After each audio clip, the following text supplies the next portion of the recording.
আমি ননীগোপাল মজুমদার সিনজেন্টা স্থানীয় প্রতিনিধি হিসাবে আপনাদের এলাকায় কর্মরত আছি। আমার সাথে উপস্থিত আছেন আমার সহকর্মী নিজাম ভাই এবং জিহাদ ভাই। আমরা সবাই সিনজেন্টা থেকে আসছি। তো এই সিনজেন্টা কি আপনারা জানেন? সিনজেন্টা হচ্ছে বালাইনাশক এবং বীজে নেতৃত্ব দানকারী একটি প্রতিষ্ঠান। দীর্ঘ 4 যুগ ব্যাপী কৃষি এবং কৃষকের জীবনযাত্রার মান উন্নয়নে একনিষ্ঠভাবে কাজ করে চলছে আপনাদের এই সিনজেন্টা। তো আজকে আমাদের এখানে আসার একটা উদ্দেশ্য আছে। তো উদ্দেশ্য কি আপনারা জানেন? উদ্দেশ্য হচ্ছে আমরা পান গাছের বর্তমান মৌসুমে যে ব্যাপক রোগ বালাই, পোকামাকড়, এই সমস্যাগুলির সমাধান, সিনজেন্টার কি সমাধান আছে এই বিষয়ে আমরা আলোচনা করব। তো আমরা শুরুতে আসি। আমাদের যে বড় ধরনের সমস্যা পান গাছের গোড়া পচা। অতিরিক্ত গরম এবং ঠান্ডার কারণে ব্যাপকভাবে পান গাছের গোড়া পচা হয়। এই গোড়া পচা যদি আপনার বরে ব্যাপক লাগে, এই পান গাছ রক্ষা করা খুব কঠিন। মানুষের যেমন ক্যান্সার রোগের কোনো চিকিৎসা নেই, ঠিক এই পান গাছের গোড়া পচা যখন ব্যাপকভাবে লাগে তখন তার কোনো চিকিৎসা নেই। কিন্তু আমরা চেষ্টা করি। এখন সিনজেন্টার একটা সমাধান আছে, নাম হচ্ছে রিভাস। খেয়াল করেন, এই যে গোড়া পচার লক্ষণগুলি দেখেন, লতা নামানোর 15 থেকে 20 দিন পর আমরা যখন মাটি দিই, এরপরে গরমে ঠান্ডা, এই আমরা এই এলাকা ভিত্তিকে এগুলির একটা নাম আছে, আমরা বলি ধোঁয়া। পাটের মতো আমাদের লতাগুলি আসি যায়, নষ্ট হয়ে যায়। এটার সমাধান হচ্ছে রিভাস। 16 লিটার টাঙ্কিতে 2 ছাপা করে 7 দিন পর পর রিভাস যদি আপনি ব্যবহার করেন, আশা করি আল্লাহর রহমতে আপনার পান গাছের এই ধোঁয়া রোগ সমাধান পাবেন। হ্যাঁ, এবার আসেন, এরপরে আছে কালুয়া, অর্থাৎ লতা পচা। লতার গিরার উপর এবং নিচে কালো দাগ পড়ে লতা আস্তে আস্তে শুকিয়ে মারা যায়। তাহলে এই যে সমস্যা, এটাও ব্যাপক বড় ধরনের একটা সমস্যা। এই সমস্যার সিনজেন্টার সমাধান হচ্ছে অ্যামিস্টার টপ। 16 লিটার টাঙ্কিতে 1 ছাপা, এই যে মুখের 1 ছাপা অ্যামিস্টার টপ ভালোভাবে মিশিয়ে 7 থেকে 10 দিন পর পর যদি আপনি 3 বার পানের লতা ভিজিয়ে স্প্রে করেন, পান এবং আগা বাদ দিয়ে খালি লতা এবং মেরুতে স্প্রে করেন, তাহলে এই কালুয়ারা, আমরা স্থানীয় ভাষা বলি কালুয়ারা, অর্থাৎ যেটা লতা পচা আমরা বলি, এই লতা পচা রোগের সমাধান সম্ভব। পানের আরেকটা রোগ হচ্ছে পাতা পচা। এই গরমে এবং ঠান্ডা আমরা অনেকে অনেক ধরনের খাবার পানে ভরে ব্যবহার করি। এই গরমে ঠান্ডার কারণে পাতার মধ্যে বিভিন্ন ধরনের বিস্ফোট, কুড়ি, বিস্ফোট, বিভিন্ন ধরনের সমস্যাগুলি হয়, যার কারণে আমরা এই পানের বাজার দাম একদম কম পাই। পানগুলি নষ্ট হয়ে যায়, অনেক সময় পান বিক্রি পরে রিটার্ন আসে এবং কৃষককে টাকাও রিটার্ন দিতে হয়। এই জন্য এই পানের যাতে কোনো সমস্যা না হয়, সুস্থ এবং ভালো থাকে, এই জন্য সিনজেন্টার সমাধান হচ্ছে রিডোমিল গোল্ড। রিডোমিল গোল্ডের মাত্রা হচ্ছে পানে প্রতি 16 লিটার টাঙ্কিতে 30 গ্রাম হারে, হ্যাঁ, ভালো করে মিশিয়ে 7 থেকে 10 দিন পর পর এই রিডোমিল গোল্ড পানের পাতা স্প্রে করবেন। তাহলে আশা করি আল্লাহর রহমতে আপনার পানের পাতার কোনো স্পট দাগ থাকবে না, অর্থাৎ সুস্থ সবল পানের বর। এখন আসেন, আমরা পান গাছের রোগ নিয়ে এতক্ষণ কথা বলছি। আমাদের রোগের সমাধান আমরা পেয়ে গেছি। গোড়া পচার জন্য হচ্ছে রিভাস, লতা পচার জন্য অ্যামিস্টার টপ, আর পানের পাতার সমস্যার জন্য হচ্ছে রিডোমিল গোল্ড। খেয়াল করেন।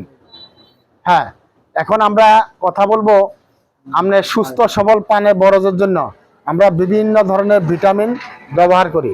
আমাদের সিনজেন্টার সবচাইতে ভালো একটা ভিটামিন আছে, নাম হচ্ছে পটোজিম। অধিক ফলনে নির্ভরতার শিখরে পটোজিম, প্রতি লিটার পানিতে 1 ml পটোজিম, বাকিটা শুধুই ম্যাজিক। তবে মনে রাখতে হবে, যখন প্রচণ্ড গরম পড়ে ওই সময় এই পটোজিম ব্যবহার না করাই উত্তম। বিকালবেলা ঠান্ডার সময়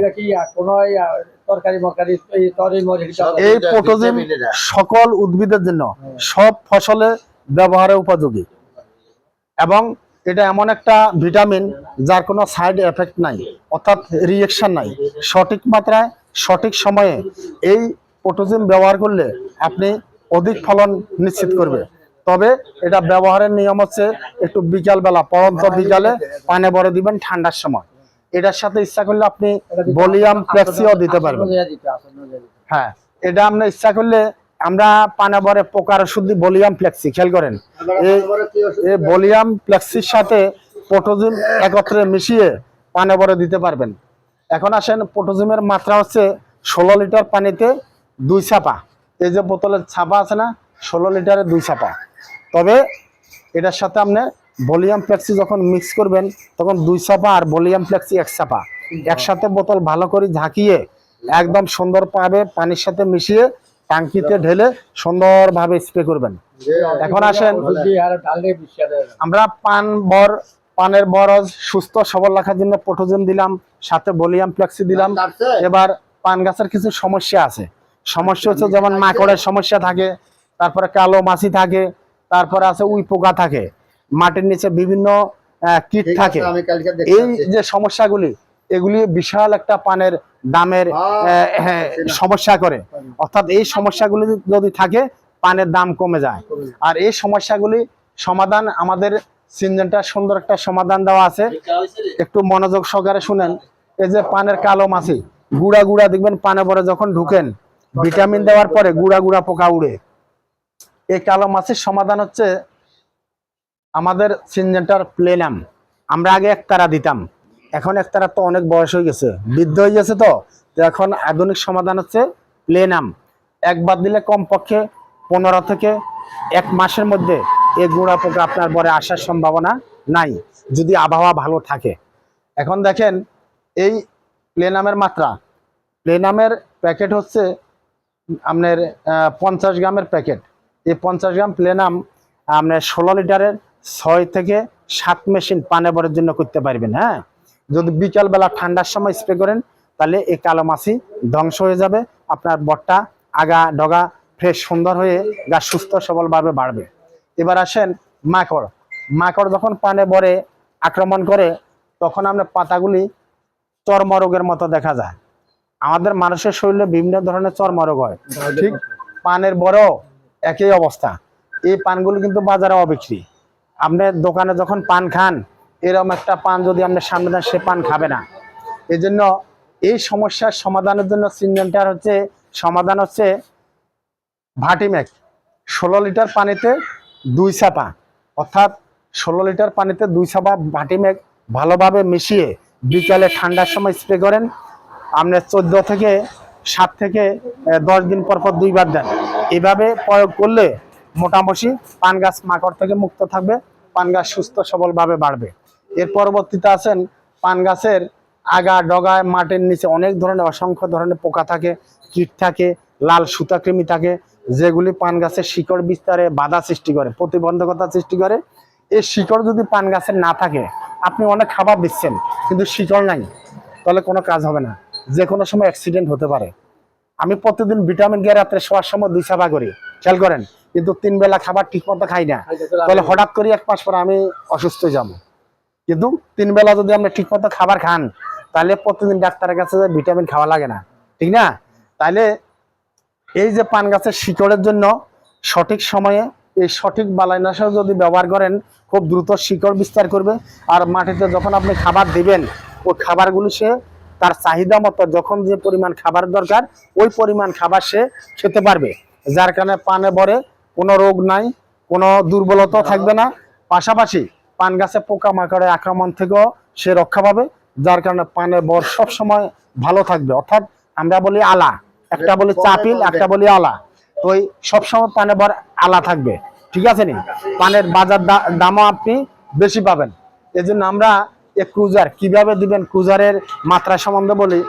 30 থেকে 50 খান বরে, আমরা যে মেরু ধরি গণিত, 30 থেকে 50টা বরে 1 প্যাকেট ক্রুজার যখন দোমাড্ডা করেন না, ওই যে বরকেছি, তখন আমরা বিভিন্ন সার ব্যবহার করি।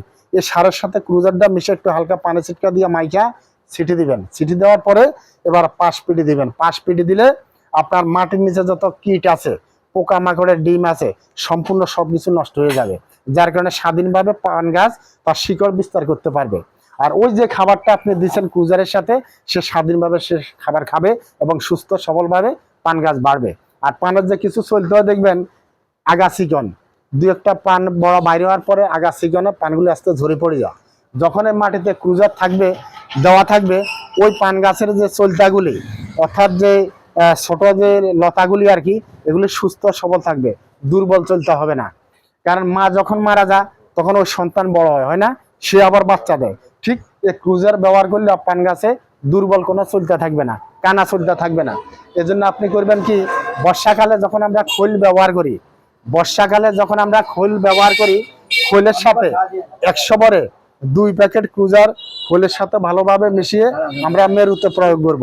মেরুতে যখন মুরব্বী, যখন আমরা মেরুতে ক্রুজার দিব বর্ষাকালে, তখন দেখবেন দ্রুত খুব শিকড় করবে, ভালো শিকড় দিবে, পান গাছ সুস্থ সবলভাবে বেড়ে উঠবে।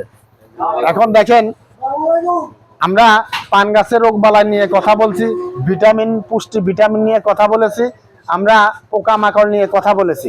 এখন আমরা আসেন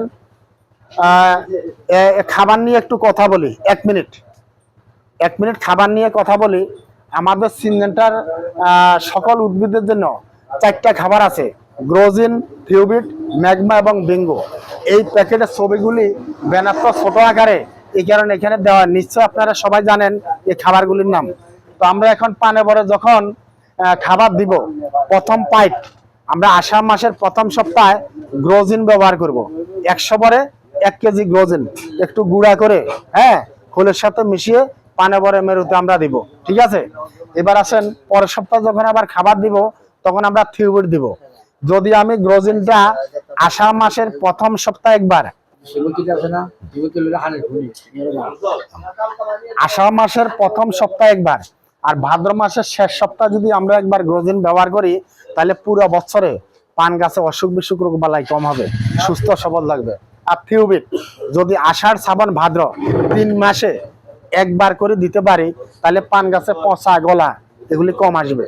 আর ম্যাগমা খাবারটা অনেকে দেওয়ার নিয়ম জানেন না, যার কারণে পান গাছে বিভিন্ন সমস্যা দেখা দেয়। এই ম্যাগমা মেরুতে কেউ ব্যবহার করবেন না। ম্যাগমা দেওয়ার নিয়ম হচ্ছে, খানে আমরা যেমন সাদা ইউরিয়া সার ছিটাই না, ঠিক ম্যাগমাটাও ওইভাবে ছিটাইয়া দিবেন। আর কোনো কাজ নাই। তাহলে কি হবে, ওই ম্যাগমা যে মাটির সাথে মিশে যাবে গলে, শিকড় সেটা চুম্বকের মতো শিকড়ের মাধ্যমে টেনে যখন যে পরিমাণ খাবার দরকার সে খাবে। ম্যাগমাটা দিলে হয় কি দেখেন, যখন আপনার গরম পড়ে তখন মাটি এবং গাছের ঠান্ডা রাখে, আর যখন বেশি ঠান্ডা পড়ে তখন আপনার মাটি এবং গাছের সহনশীল রাখে, সহিষ্ণুতা বাড়া, অর্থাৎ ঠান্ডা এবং খরার সহিষ্ণুতা বৃদ্ধি করা হচ্ছে ম্যাগমার কাজ। তাইলে পুরা মৌসুম ব্যাপী আমরা যদি পানে বরের এই সাজেশনটা, এই ব্যানারে দেওয়া নিয়মটা সঠিকভাবে মানতে পারি, তাহলে মৌসুমব্যাপী আমরা পান গাছ নিয়ে সুস্থ সবল থাকবো, পানে বর করে আমরা উন্নতি করতে পারবো। এ পান বিক্রি করে আমার ছেলে মেয়ে সংসার সুন্দরভাবে চলবে। তো আশা করি আমার কথাগুলি সবাই বুঝতে পারছেন নাকি? তাহলে এই মৌসুমে সবাই পানে বর এগুলি ব্যবহার করবেন। তো ধন্যবাদ, সবাই ভালো থাকেন। আমরা আগামী 15 দিন পর আবার আপনাদের এখানে আসবো, মিটিং করব। তো ধন্যবাদ।